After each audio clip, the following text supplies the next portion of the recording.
Morning students, myself Dr. Manisha Chaudhary from the Department of Reproductive Medicines, and I have already covered the topic IVF issues in our last class when we have discussed about the cause of different causes of infertility and different indications of infertility like tubal factors and anovulatory infertility. Now today we will cover the male factor of infertility as well as unexplained infertility. So the group 4 includes the male factor that includes both the severe oligoasthenoteratozoospermia as well as the azoospermia patients.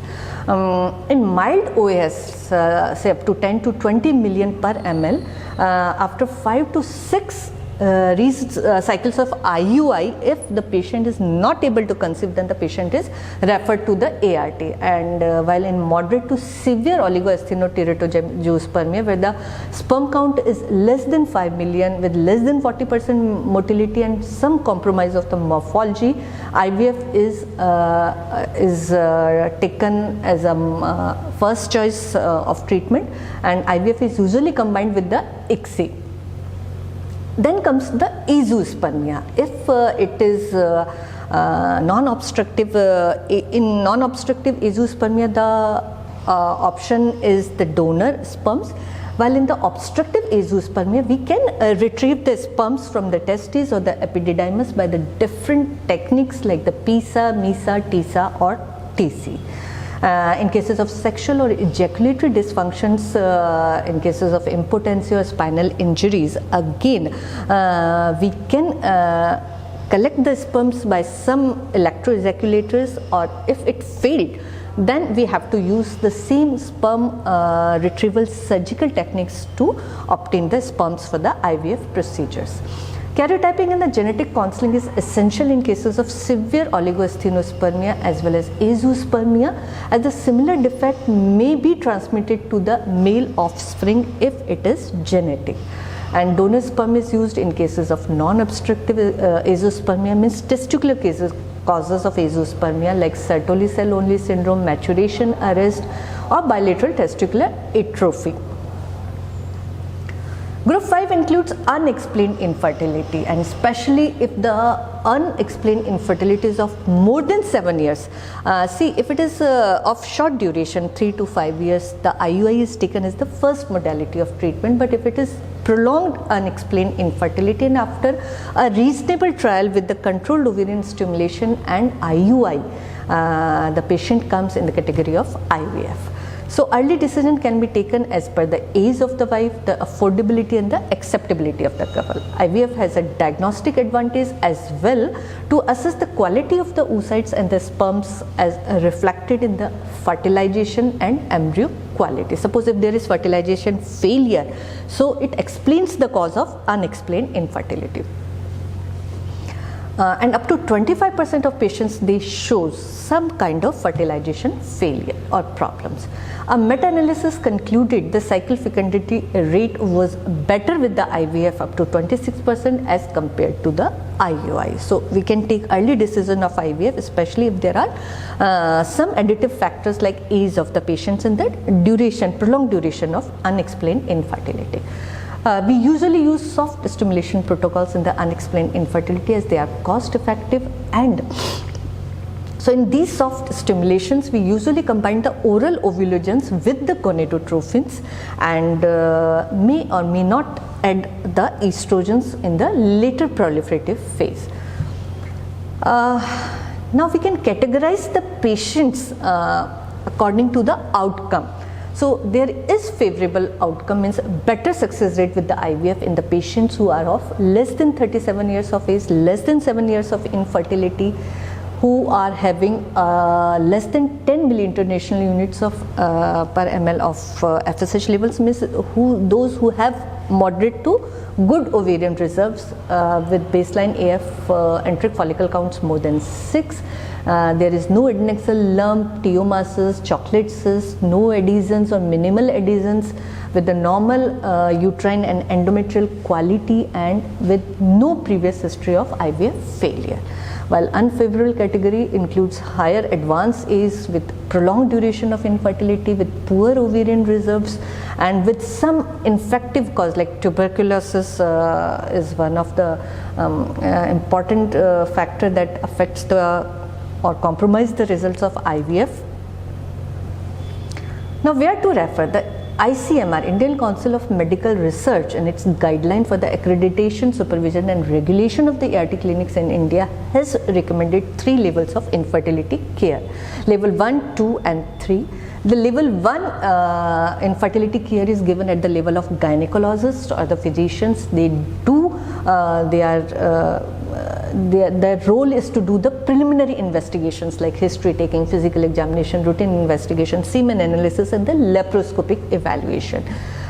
They decide the severity as well as the cause of infertility, and they should refer the severe cases to the next level, while the minor defects they can be dealt with at the level of primary care units like imperforate hymen, myomectomies, excision of fulguration of minimal to mild endometriosis, minimal adhesiolysis are some of the factors that can be dealt at the level of primary care units. Induction of ovulation in the non-ovulatory women with clomiphene citrate with or without some adjuncts can be tried at the primary level, but gonadotropin should not be used at the primary level because it needs strict monitoring. Treatment of mild male factors or sexual disorders or infective male factors again can be treated at the level of primary care, especially the STDs. Treat the couple and not the female or the male partner alone, means it should include both the partners, and the timely referral to the secondary level is required when the patient is not responding to the conventional therapy, if the patient's age is more than 35 years or if there is multifactorial defects. The secondary level of care includes the in-depth investigations and extended treatment except for the IVF. The extra facilities available at the secondary care units includes the immunological investigation like anti-sperm antibodies, anti-cardiolipin antibodies, the sperm function test like the DNA fragmentation index, osmotic swelling test, assessment of the follicular growth by the TVS, semen preparations in the IUI facilities,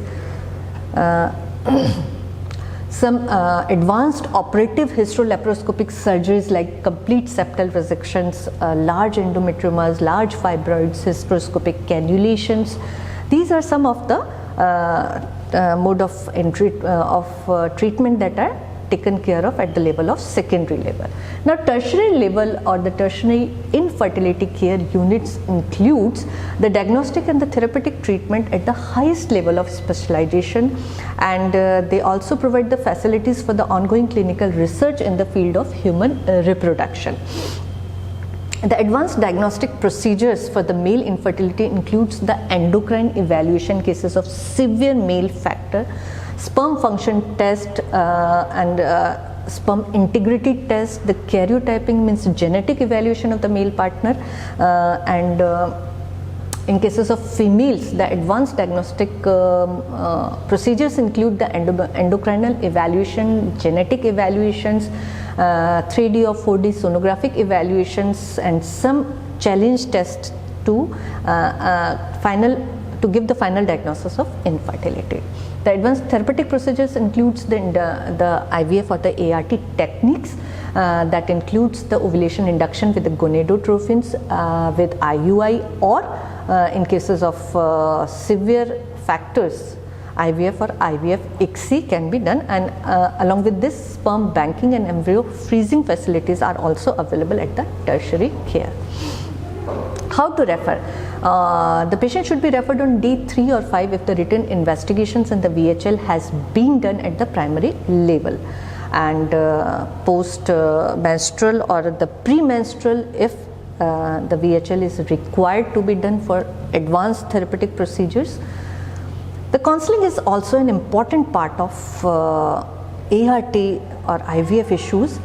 because stress as a cause or consequence is difficult to decide in cases of infertility. They are under greater emotional crisis because of the financial burden as well as unpredictable results in cases of ART technique. But yet it appears that majority of the couples believe that trying an ART procedure is worth the effort. So the couple should be informed about all the procedures, the cause of infertility, the etiologies, the diagnostic procedures, as well as the management protocols in that particular patients, and every effort should be taken to satisfy the patients not only emotionally but also to take care of her management part. The success rate depends on the multiple factors, but the most important factor is the age of the patients, and below 35 years it goes up to 35 to 40%, while after 35 it rapidly decreases up to 10 to 15% with the advancing age. The risks, mostly they are mild, like hot flushes, the risk of gonadotropins, some headache, restless, nausea, vomiting, but the important risks are the OHSS, ovarian hyperstimulation syndrome, as well as the risk of multiple pregnancy rate, which is slightly higher in cases of ART techniques. The future perspectives in cases of IVF includes the expansion of the indications. Now more and more newer indications are going to be added in the list. There is a need to simplify the procedure to make it available to the general population, to reduce the cost, to improve the results definitely by including the genetic techniques in the embryo selection, to acquire further knowledge in many unknown areas of human reproduction, especially the cases of unexplained recurrent implantation failure, and PGD and PGS are some of the newer field that need to be developed in future. So this covers the ART techniques. I welcome any queries from your side and will be happy to answer them. Okay, thank you.